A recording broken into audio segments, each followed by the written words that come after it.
कार्तिकेय, कसा आहेस?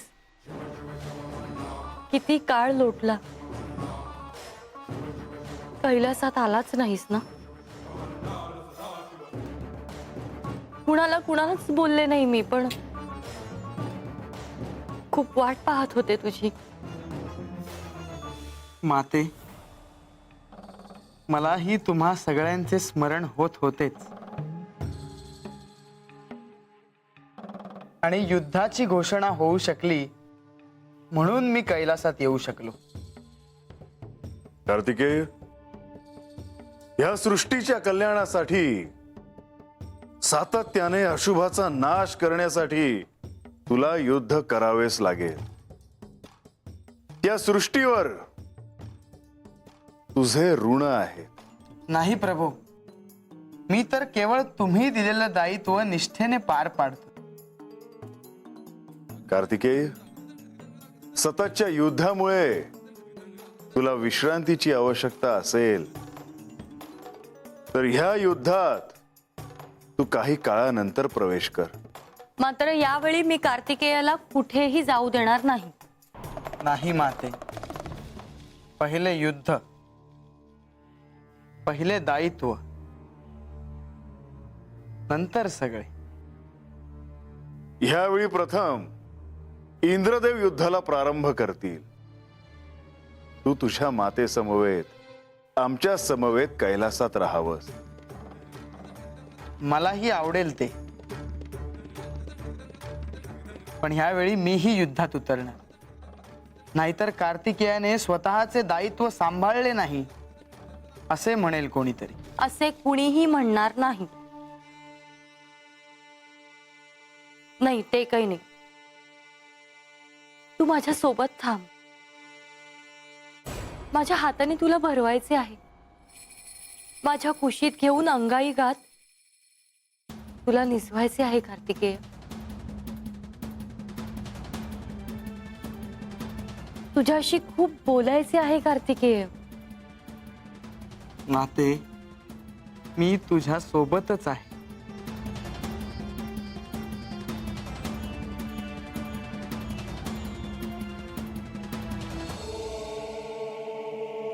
कार्तिकेय, तू अनेक काळानंतर युद्धासाठी कैलासात आलास, पण तुला ठाऊक आहे की हे युद्ध संपल्यानंतर तुला पुन्हा तुझ्या मातेचा वियोग सहन करावा लागणार आहे.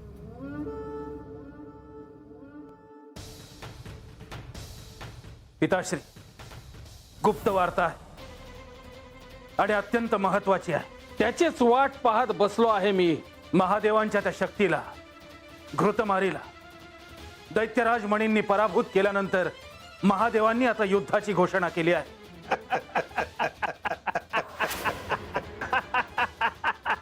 मी इतकी महत्वाची वार्ता सांगतोय आणि तुम्ही हसता. निकुंभ, तुझा हा पिता तिन्ही लोकांचा स्वामी आहे. तो असल्या युद्धांच्या घोषणांना घाबरत नाही. आणि युद्धाची घोषणा कोणी केली आहे तर त्या स्मशानवासी महादेवानं. काय आहे काय त्याच्याकडे? ती भूतावळ.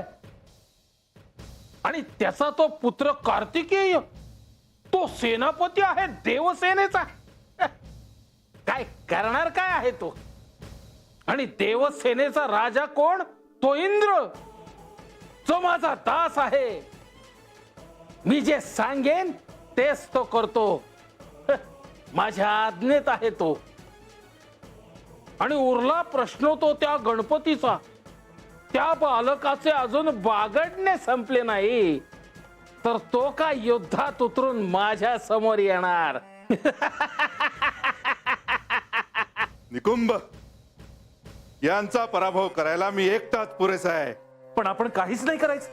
त्या इंद्राचे स्वर्गाधिपती हे पदच काढून घेतले पाहिजे. हे योग्य आहे. मणिमल्लाच्या साम्राज्याला आव्हान देण्याचं शासन त्याला व्हायलाच पाहिजे. या त्रैलोक्याचं राज्य माझं आहे, साऱ्या दैत्य कुलाचं आहे आणि ते तसंच राहील.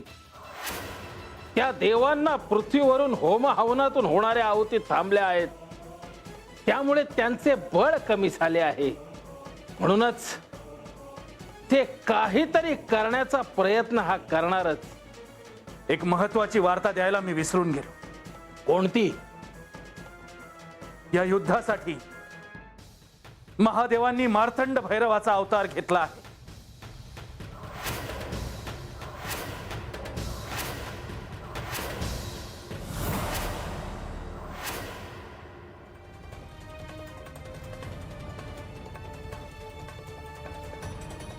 हे श्री मार्तंड भैरवा, जेव्हा जेव्हा सृष्टीला अत्याचाराला सामोरं जावं लागलं आहे, जेव्हा जेव्हा सृष्टीच्या अस्तित्वाचाच प्रश्न निर्माण झाला आहे, तेव्हा तेव्हा सृष्टीला आपणच ह्या सर्वातून वाचवलं आहे.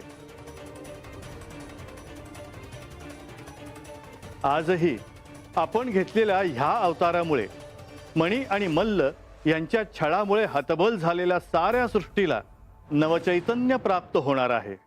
ब्रह्मदेव, हे कार्य तेवढे सोपे नाही हे तुम्ही देखील जाणता.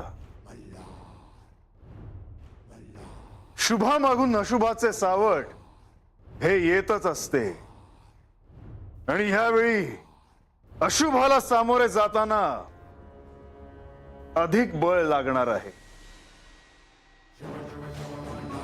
अधर्माचा नाश करून धर्माचा विजय मिळण्यासाठी सर्वांचे साह्य लागणार आहे.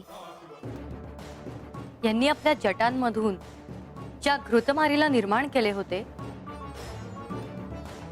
त्या घृतमारीला मणीकडून युद्धात पराभव स्वीकारावा लागला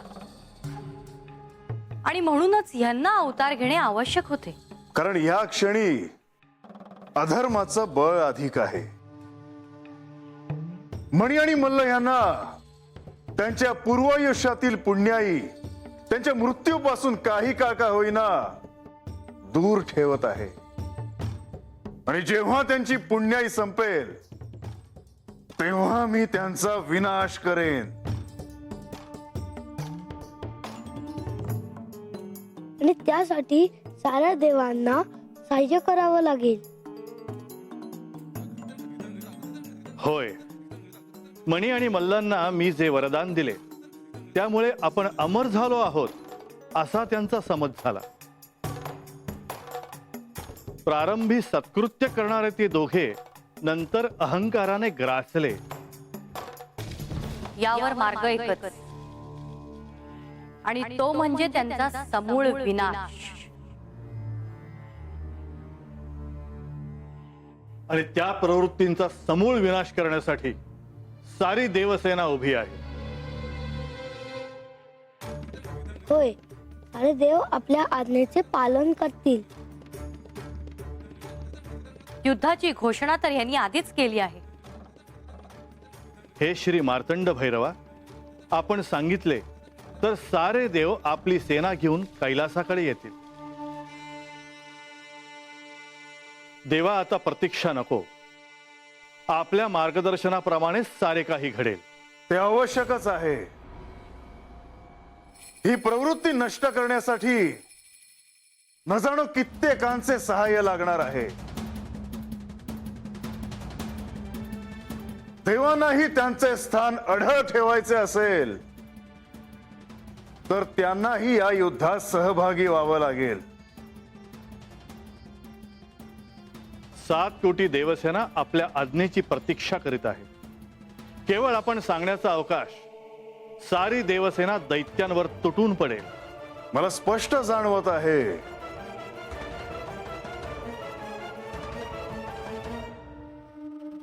की तो क्षण लवकरच येईल. नमस्ते नमस्ते विभो विश्वमूर्ते.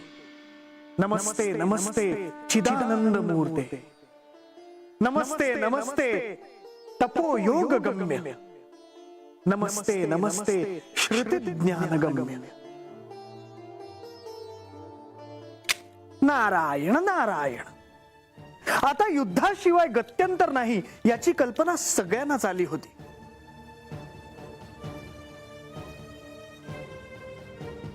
आणि त्यासाठीच देवसेनेचे मार्गदर्शन प्रत्यक्ष श्री मार्तंड भैरव यांनी करावे. किंबहुना त्यांनीच मणी आणि मल्ल यांच्याशी युद्ध करून त्यांचा अंत करावा अशी विनंती श्री ब्रह्मदेवांनी श्री मार्तंड भैरवांना केली. मुनिवर, युद्धाची सुरुवात नेमकी कशी झाली?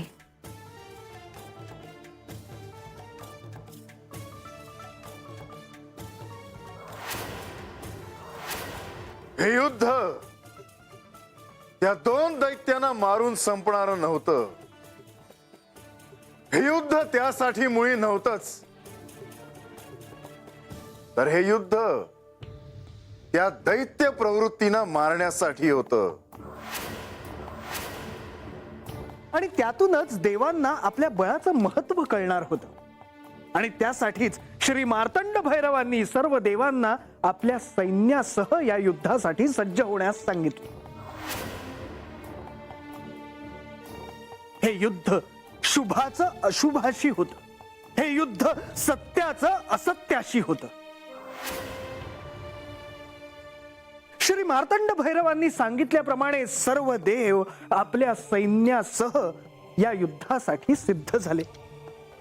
या युद्धात देवांचे राजे इंद्रदेव, अग्निदेव, वरुणदेव, वायुदेव, चंद्रदेव, सूर्यदेव, यमराज, श्री गणेश आणि श्री कार्तिकेयही होते.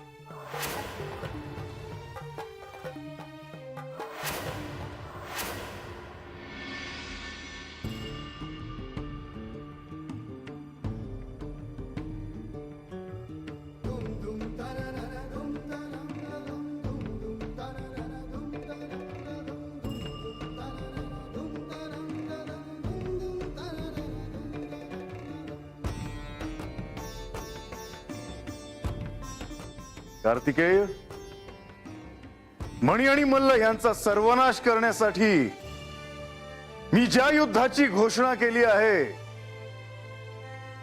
या युद्धाचा तुला एक महत्वाचा भाग व्हायचे आहे. मी आपल्या आज्ञेबाहेर नाही. या आधीही कुमार कार्तिकेयनी देवांचे सेनापती पद भूषविले आहे.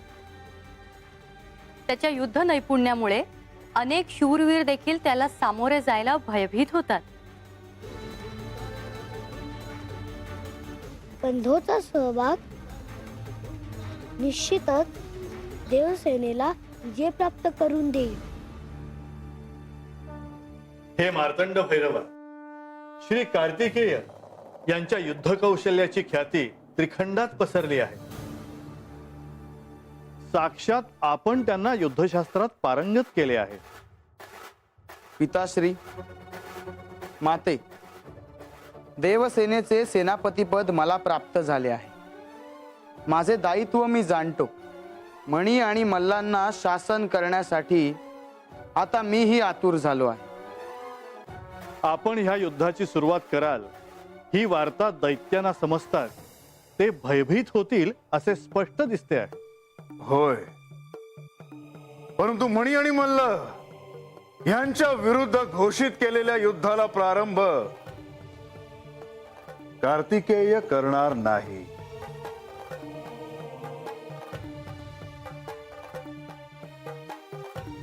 मग या युद्धाला प्रारंभ कोण करणार?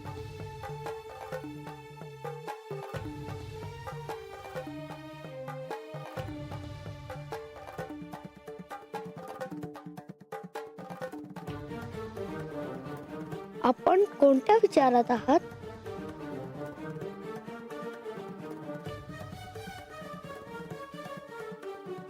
या युद्धात देवसेनेला आपले पदोपदी बळ दाखवावे लागणार आहे.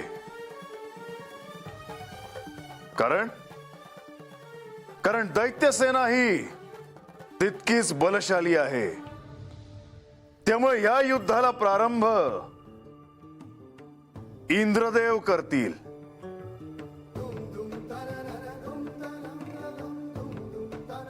पिताश्री,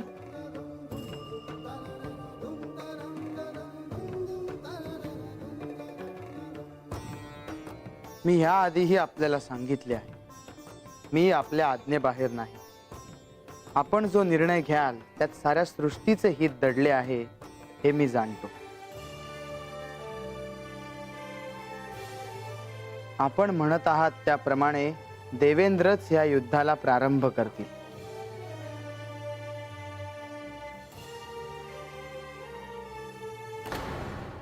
नारायण नारायण. प्रत्यक्ष श्री मार्तंड भैरवांनी युद्धाची घोषणा केल्यावर देवसेना ही युद्धासाठी सिद्ध होणारच होती.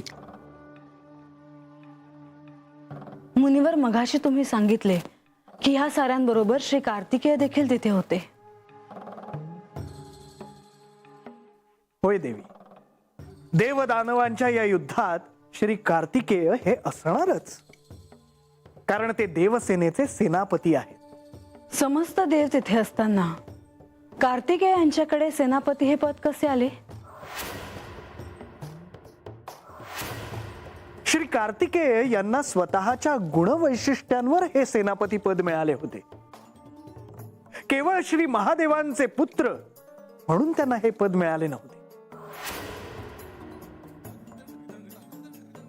महासेन, शरजन्मा, षडानंद, पार्वती नंदन, स्कंद, सेनानी, अग्निभू, गुह, बाहुलेय, तारकजीत, विशाख, शिखीवाहन ही आणि अशी अनेक नावं धारण केलेल्या श्री कार्तिकेय यांच्या व्यतिरिक्त देवसेनेचे सेनापती पद कोण भूषवू शकणार होते?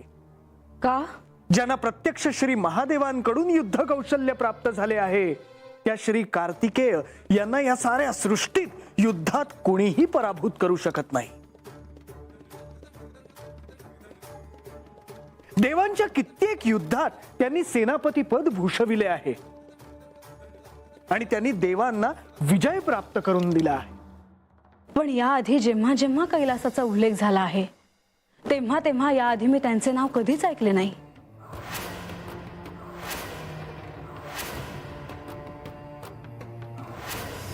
काही कारणांसाठी, काही कार्यासाठी त्याने कैलासाचा त्याग केला. पण असं असलं तरी जेव्हा जेव्हा सृष्टीवर, देवांवर संकट आलं तेव्हा तेव्हा कार्तिकेय त्या संकटांना सामोरा गेला.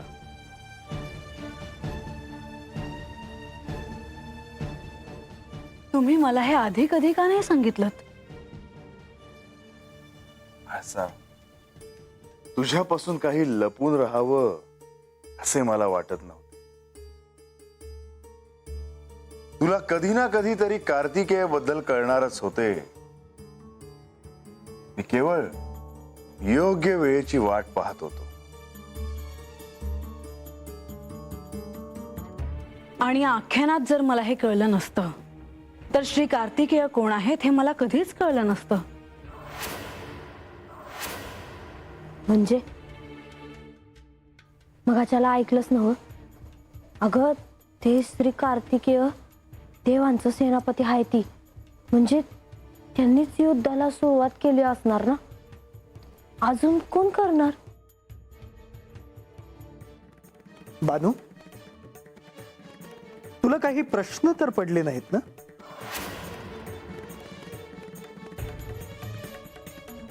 मला असं कळलं आहे का म्हाळसा देवींनी कार्तिकीय देवासनी बघितलं आहे, म्हणजे त्यांची तशी भेट बी झाली आहे. मला बी त्यांचं दर्शन घ्यायचं आहे.